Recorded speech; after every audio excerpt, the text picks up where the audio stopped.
So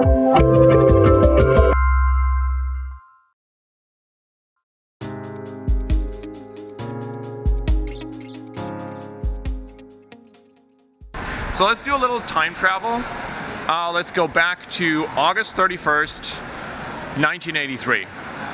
So Korean Air flight KAL-007 has just left Anchorage on a standard refueling stop on its voyage from New York to Seoul in Korea.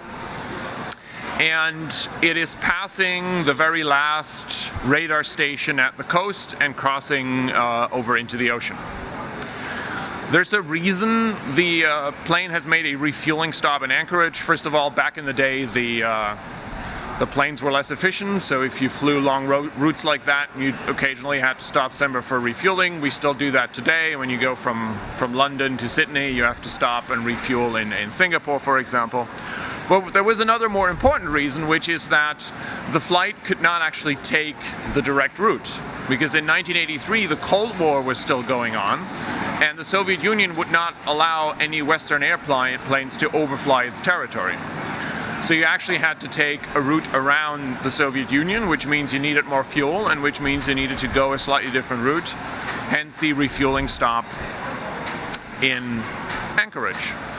Now, as this plane is passing the last radar station, it is already 12 miles off course. And nobody has noticed.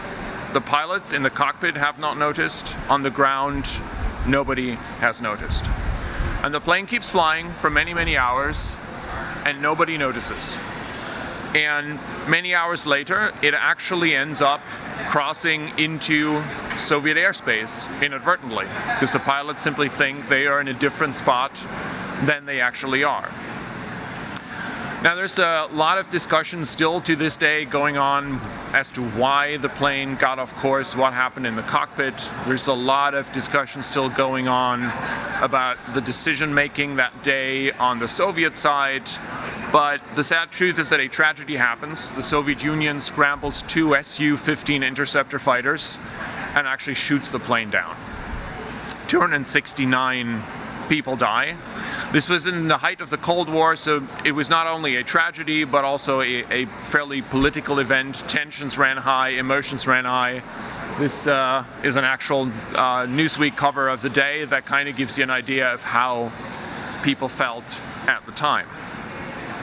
Now, there's a couple of interesting lessons to learn from this. One in general is that location matters, right? Most of you have probably used some sort of location technology, an app to get here to this venue, to figure out where the subway leaves, or to call an Uber. I've just seen someone outside while taking a break who is catching Pokemon with location. We use location a lot in our everyday life. But very, very often, location, knowing where you are, is actually a matter of life and death. And there was a fairly specific lesson that was actually learned at that time. And because of this incident, the Reagan administration in 1983 actually issued a directive that said that the then in development GPS system was supposed to be made available for civilian use as well. So in 1983, GPS didn't exist yet, but it was in development, and it had originally been started as a purely military project. It turns out that if you know exactly where you are, you can launch your nuclear missiles from submarines much more precisely. But they realized at that point that there's actually a lot of other better uses even for GPS, and said that it should be made available for public use. Later in the 90s, the Clinton administration actually expanded that because originally GPS for civilian use was less precise than for military use. And then in the 90s, the Clinton administration actually made that available with the same precision for everyone. And then, of course, the iPhone happened and Android happened, and everyone got a Maps application on their phone, and suddenly everyone was using GPS. And in many ways, this ended up being the foundation of a lot of tech companies, the foundation of the modern GIS industry, and so on. I still remember my very, very first Android phone, which was an HTC I actually forgot the name, but it had such a small screen that HTC still included a little trackball to help you hit the little buttons because the screen was so small. But for me, immediately the killer app on that phone was the Maps application. And to this day, it really is. I travel a lot, so it's particularly useful for me. I'm also tend to be confused where I am. I get lost a lot. The title of the talk is not just a joke. It's I often ask myself that question, and it's really nice to just be able to pull the phone out of your pocket and get an answer to that question. So location really matters. There's another reason location matters to me. I haven't introduced myself yet. My name is Richard. I'm a developer evangelist, and I work for a company called Here Technologies. And we're actually the world's leading location technology company. Another reason I care about it. We've just been in the 80s. Let's stay in the 80s for a little bit more. This picture is from 1985. And it is the very first product that our company ever made. Back then it wasn't called Here Technologies, it was called Navigation Technologies. And this is a vending machine for directions. So this was a device that was intended to be, for example, bought by a car rental agency and to be put on their counter as a kind of value add for their car rental customers. So it had the location of the car rental agency hard-coded in it, and using these wonderfully 80s computer buttons, you could say where in the Bay Area you wanted to go, and then it would literally print out directions for you to follow. This was really, in many ways, the very first navigation system in the world. There was even a coin-operated version which was intended to be used in gas stations, where you were supposed to put in like a quarter or something and then print out your directions. We've come a long way since then. I don't want to talk too much about the company, but just to give you an idea of the scale of mapping. Back in the day when we actually built that map, that was the very first digital map of California and the Bay Area, and we actually had people with dictaphones driving around, and they would record what they were seeing at intersections into dictaphones. Today we have a fleet of hundreds of cars equipped with high-definition camera and LiDAR that collect like 700,000 3D data points every second. We've got hundreds of thousands of kilometers mapped in high definition for autonomous driving, and we're collecting almost 30 terabytes of map data every single day. And we do that with kind of a vision towards enabling an autonomous world, not just autonomous cars, but drones on the ground, flying, any kind of future mobility use cases you can really imagine. Whether that involves hyperloops or not, I don't know yet. As a developer evangelist for Here Technologies, I very often talk about things like this, like our routing API, and I say, well, here's a code snippet from my Android SDK. And this is how you do a routing request. You basically throw into to latitude, longitude waypoints, and then you set a transport mode. I want to go by car or by bike or pedestrian or public transit, and I want the fastest route, and then I call calculate route, and then I get the result back. Or another example, geocoder API, which is basically an API that turns a location, a latitude, longitude, like the one you see here, into an actual human readable address. So you put in this 40 comma something and minus 73 something you get from the GPS on your system, and this will tell you, oh, this is actually Noble Street in Brooklyn, where the Brooklyn Expo Center is.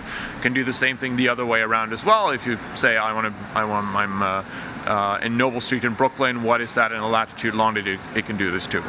Now, I don't want to talk about this sort of stuff in this talk. If you're interested in this, we have a developer portal. We also have a booth over there, and you can talk to the team about kind of what APIs we have for developers. What I do want to talk about is kind of the stuff that happens before you call these APIs, right? And I want to talk about what this latitude, longitude that I get, these two numbers, what do they actually mean? Is there a way to interpret them? Are they just two weird numbers for me?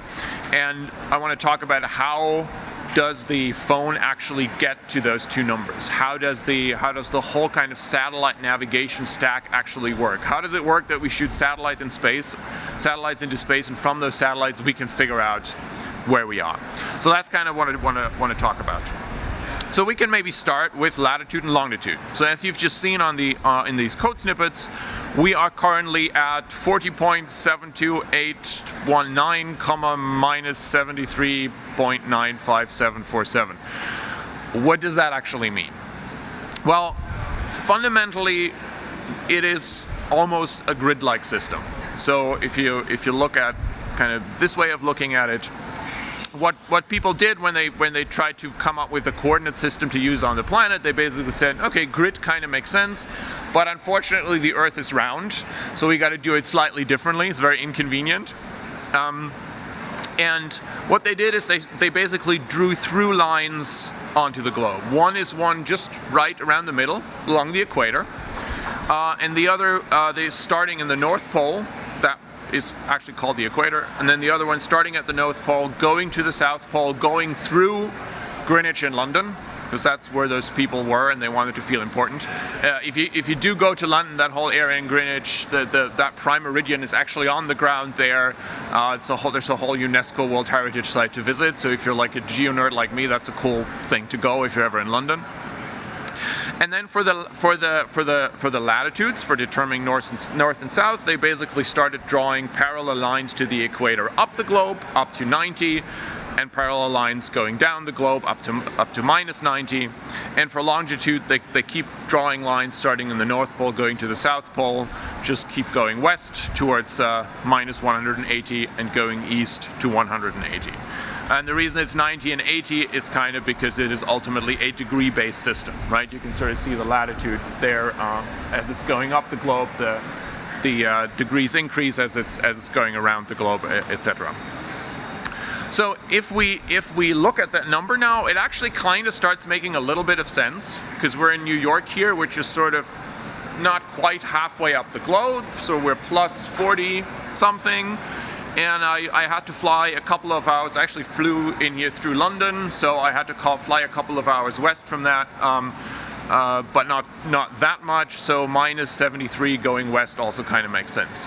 So with that idea, you can maybe look at a latitude and longitude and sort of have a rough idea of where you are on the globe. If you have a latitude of 0, you're kind of in the middle of the globe, and up to 90 you go further north, and up to minus 90 you go further south, and then the same thing going west and east up to minus 180 and 80. So now at least when we look at a latitude and longitude, we can sort of roughly estimate where on that planet that is.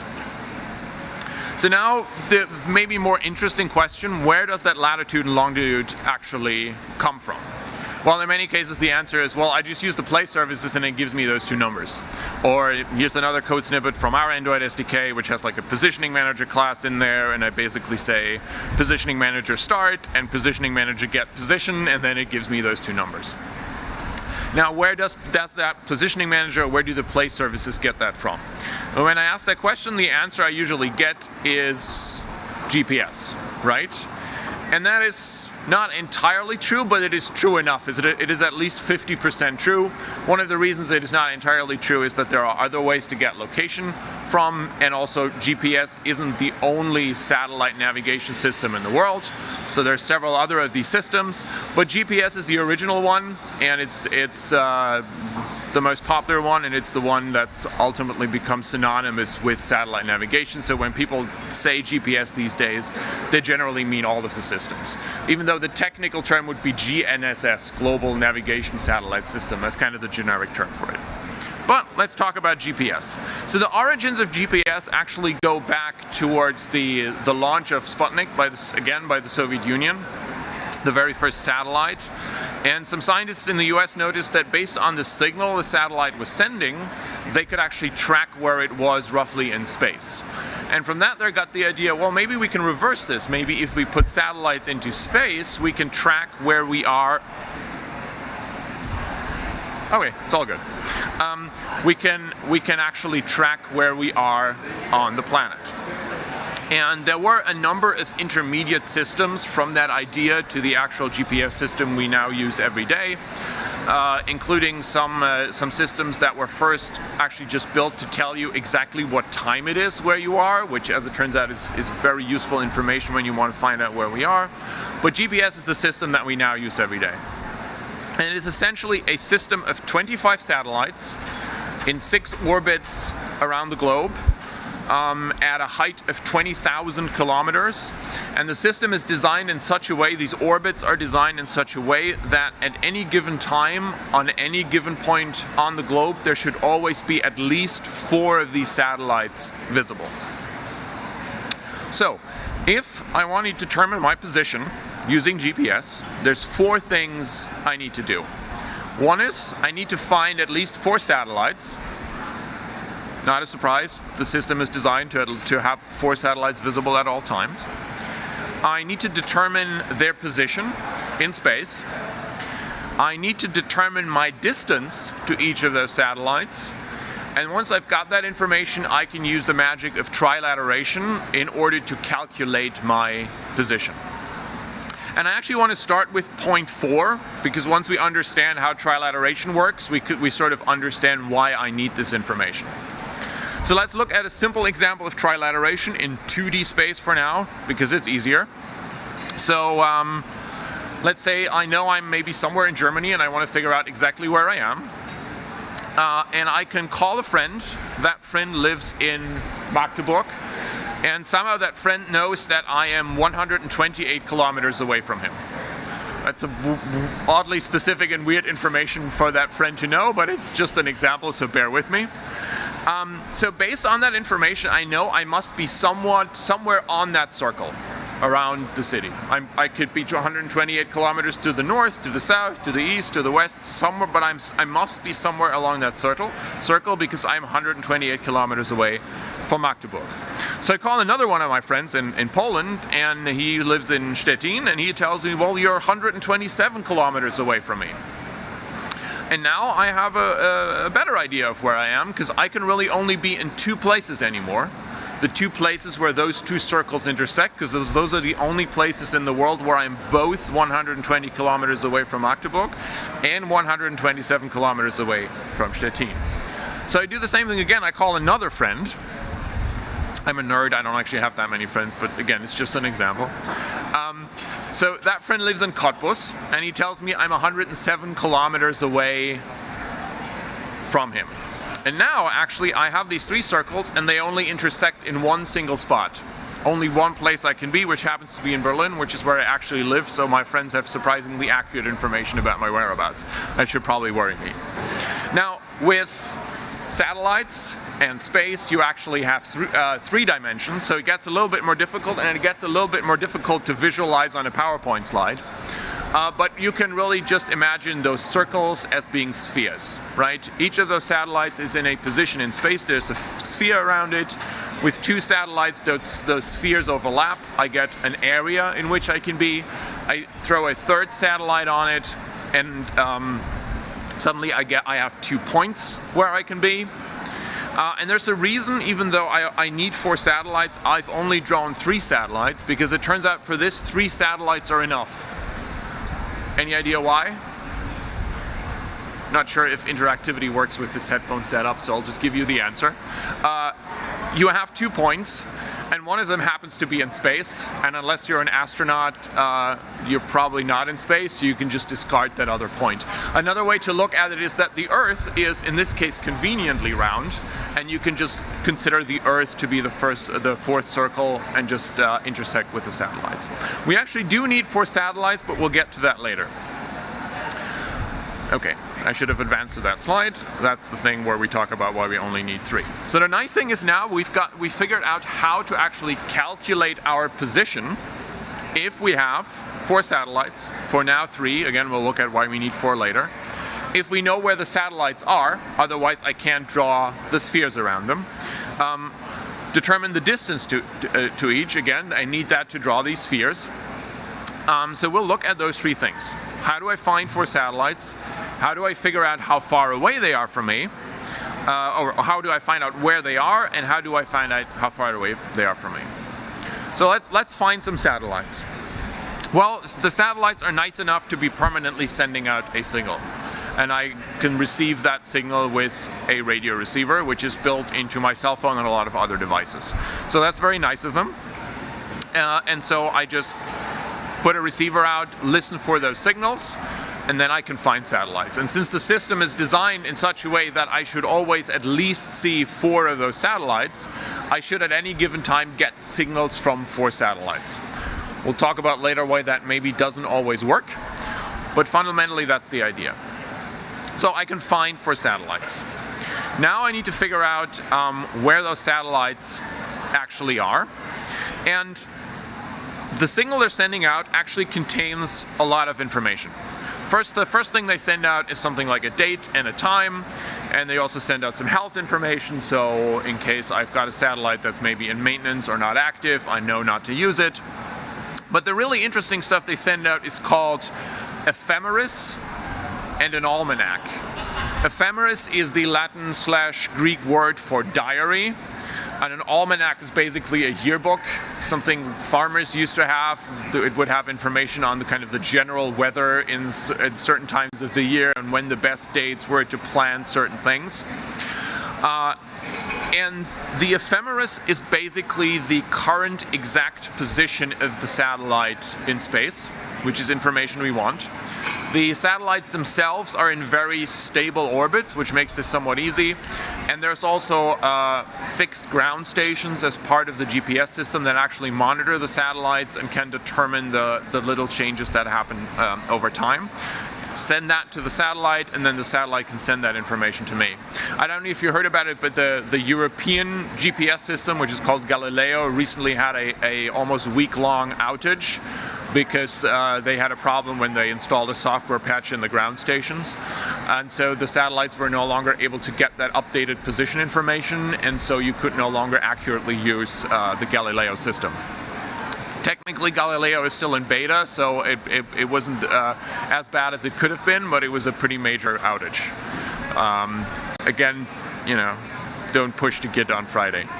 So the almanac, on the other hand, is a more coarse location information, but it is coarse location information about every satellite in the world.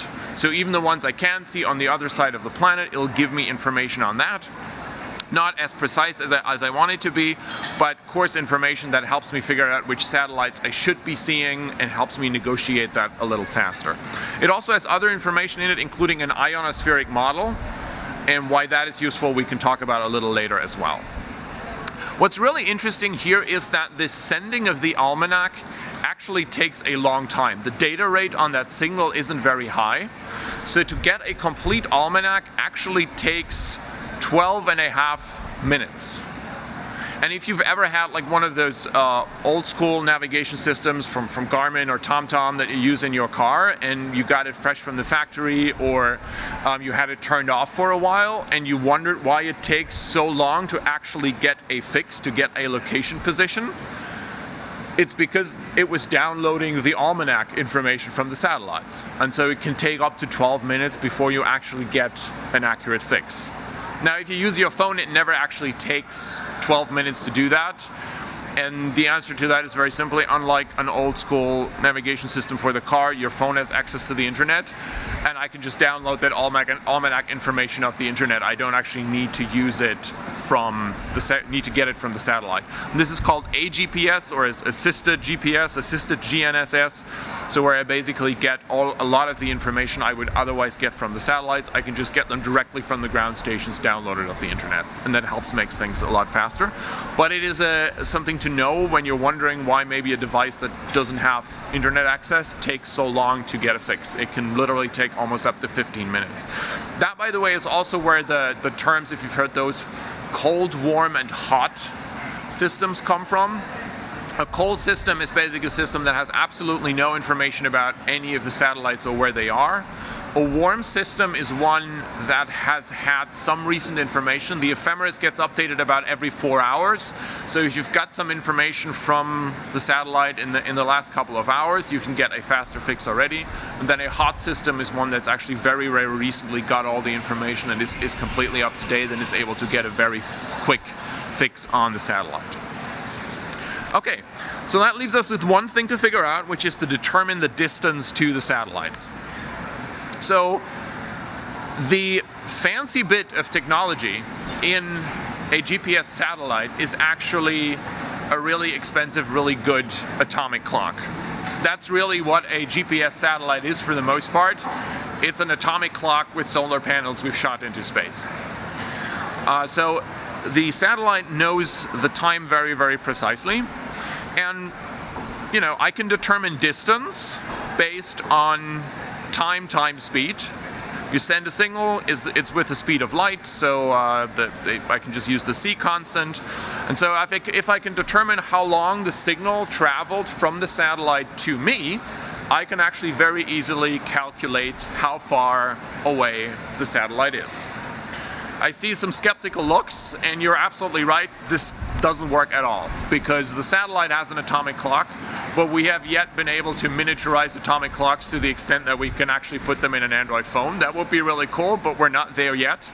In fact, atomic clocks are still very, very fancy, very, very complicated, easy to fail technology. It's going to be a long time before those will be in our pockets. So if I don't have a clock, if my clock is imprecise, I mean, we're talking about speed of light here, so we're talking about very, very small kind of values for t, for the time it took for the signal to travel.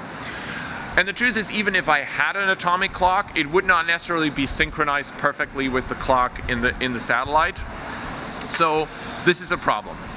However, there is something I can do. I can get the so-called pseudo ranges to all the satellites. Because the nice thing is my clock is incorrect, but it is incorrect relative to all the other satellites. The other satellites have synchronized clocks, so if I get my distance to them, my distance is wrong to every single one of them, but it is wrong in exactly the same way. So there's basically an offset there.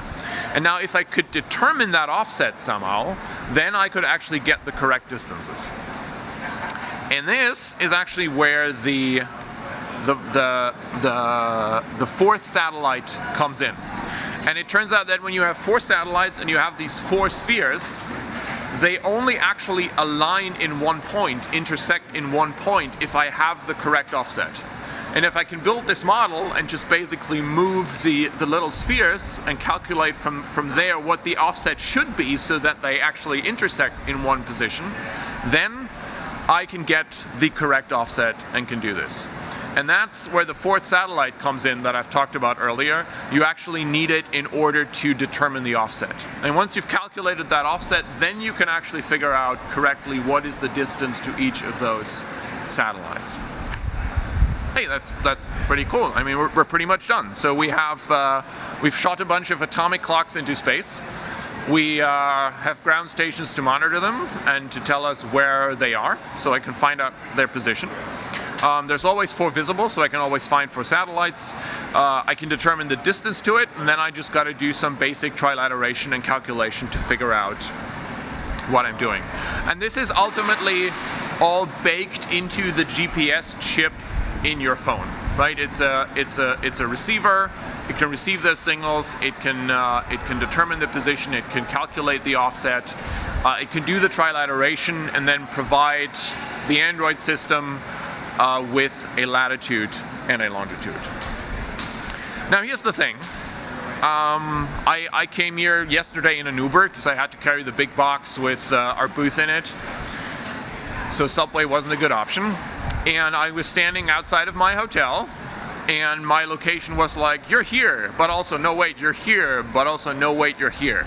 And then when I finally kind of figured out based on street names where I actually was and put my position in manually, the Uber was coming and it was like, your Uber will be here in 4 minutes. Did I say 4? I meant 8. Did I say 8? It's already there.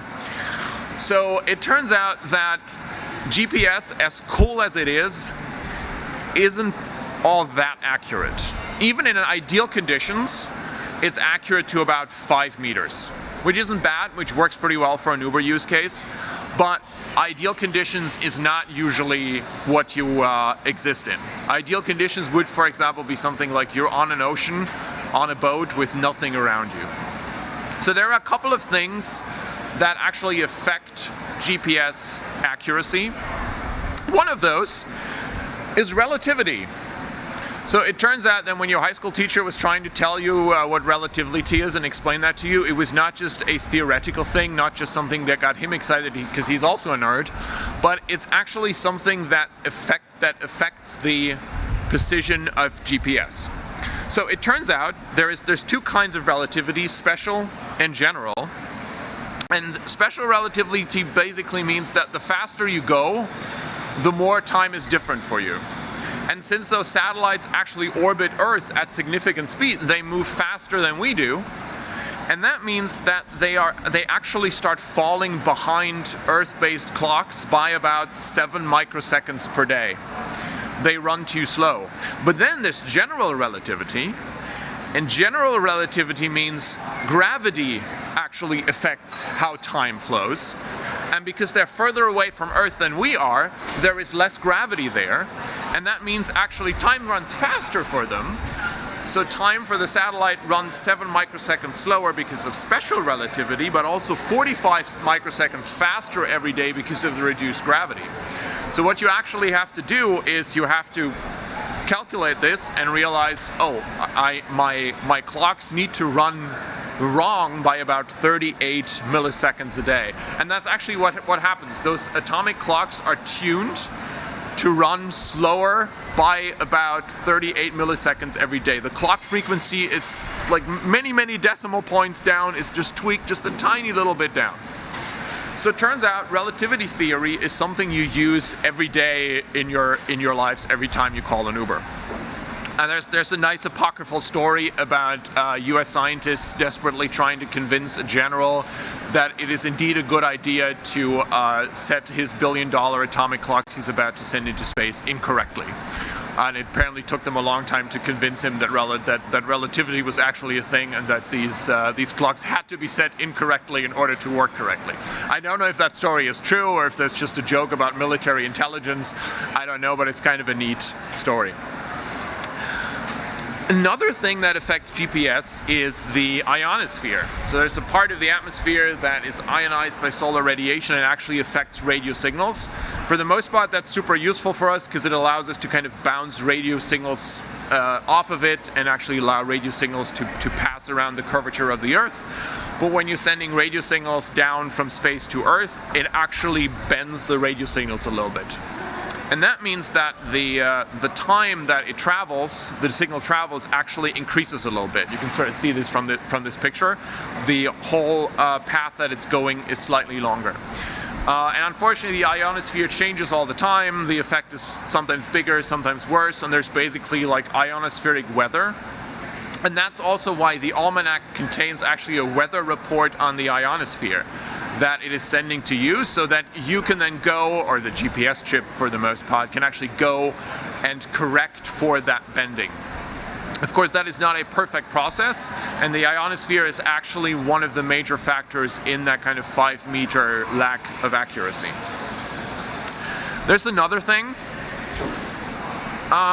First of all, a problem is that these signals from the satellites are pretty weak.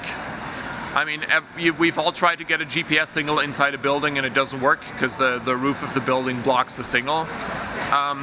It might be worse. You might be next to a tall building and the tall building might just block you might see 4 satellites, but the problem is every single one of them is obscured by a tall building because they're close to the horizon, and you don't actually get any signal from any of them. So ideally you want to have more than 4 satellites so you can actually see something even in conditions like this. Obviously this is a big issue, less of an issue in Berlin where we don't build very high, but a huge issue in New York. In fact, usually when I go around and tell people about this problem, I use New York as an example. And everyone who's ever called an Uber here has figured out it's much more difficult than to do that here than it is to do it in Kansas. It's because a lot of the buildings block the views to the satellite. It gets even worse though. Buildings don't just block the signals, they might also reflect them.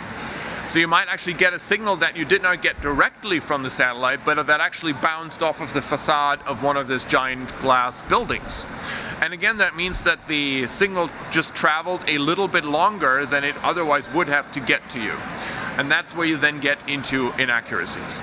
And that's one of those things that causes a lot of these inaccuracies where suddenly it's not 4 meters but a lot of meters, and you can't really figure out anymore which side of the block you're on. And then you see a satellite and then you drive a few meters and then it gets blocked again, and suddenly, so temporarily you get a good fix, and then the Uber app actually knows when your driver is coming, and then it doesn't know anymore and goes like 12 minutes, and then the satellite is visible again, and then suddenly it's like, oh, it's actually there, he's actually there, and so on. So there are a lot of these things that affect GPS accuracy, and they're mostly based on modifying in some way the time it takes for the signal to get to you, or in some way blocking the signal. Yeah, I think we're sort of running out of time, so I'll just very quickly go and say, there's a bunch of these GNSS systems. I've mentioned Galileo, which is the European system, which is also interesting because it's the only one controlled by a civilian authority and not the military. There's GLONASS, which is the Russian one, actually built. They started building that during the Cold War around the same time as a response to out, then ran out of money when the Soviet Union collapsed, then started up again. China has a local system called Beidou. They have another global system, Beidou, in the works. India has a local system called NAVIC, which just kind of covers the Indian subcontinent. Japan is sending up some satellites to augment GPS over Japan to make it work better there. And another lesson here also is location is power. So everyone in the world who thinks of themselves as something of a major power or wants to be one is shooting atomic clocks into space. Another little thing to say is obviously GNSS isn't the only way to get location. Another popular way how you actually get some location inside buildings is to do it based on Wi-Fi signals. So if you I see a whole bunch of Wi-Fi towers, they have a certain range, then I can do some similar math based on a database of where they are. And calculate where I am. It's a lot less precise, but it is a very nice fallback to have when GPS doesn't work. And this is kind of cool too. I've said earlier that the GPS chip does all those calculations for you, but if you've ever wanted to actually look at what the ephemeris looks like, what the almanac looks like, what kind of data it sends you, there is now in Android, starting with Nougat, there is something called Android location.gnss measurement, where you can actually get all of that raw data from the satellites from your GNSS chip inside the phone, and you can actually do those calculations yourself. For the most part, I would suggest let the GNSS chip do it, but if you have some very advanced kind of use cases, or you just want to look at some cool numbers coming from a satellite in space, that's kind of a neat little class to look into. And I think my time's about to run out. And also, in the abstract, I promised you a picture of a dinosaur, and then I cut that from the talk. So here's my slide that says thank you and has a picture of a dinosaur on it. Thank you so much.